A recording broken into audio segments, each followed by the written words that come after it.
గుద్దల బత్తాయి పడ్డదిరా. అమ్మా అమ్మా అమ్మా. ఏంటన్నా ఏదైనా తేడాగా ఉందా? ఏం లేదే, అస్సలు కొంచెం కూడా తేడా అనిపించడం లేదా? నాకేం తేడా కనపట్లేదే. కొంచెం కూడా చల్లగా లేదు? చల్లగా అంటే ఓ టైపు చల్లగా. Sure. Vijay Deverakonda Kingdom movie review. ఈసారి విజయ్ ఒక డిఫరెంట్ అటెంప్ట్తో వచ్చాడు.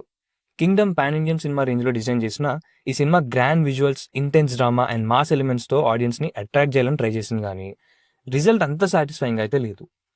టోప్ సినిమా అనలేం కానీ ఒక డీసెంట్ వాచ్ ఫిల్మ్ అని అయితే చెప్పొచ్చు. ఇంకా ప్లాట్ విషయానికి వస్తే, కింగ్డమ్ ఒక ఫిక్షనల్ ఎంపైర్ బ్యాక్డ్రాప్లో సెట్ చేసిన స్టోరీ.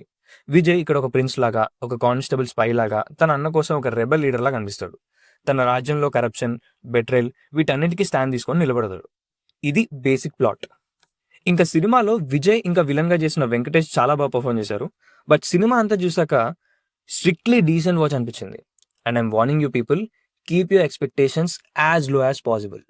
ఫస్ట్ హాఫ్లో ఫస్ట్ 40 minutes చాలా బాగా అనిపించింది. తర్వాత మెల్లిగా డ్రాగ్ అవుతా వచ్చింది ఇంటర్వెల్ వరకు. అలా ఇంటర్వెల్కి వచ్చేసరికి ఒక మంచి హై నోట్తో ఎండ్ అయింది ఫస్ట్ హాఫ్.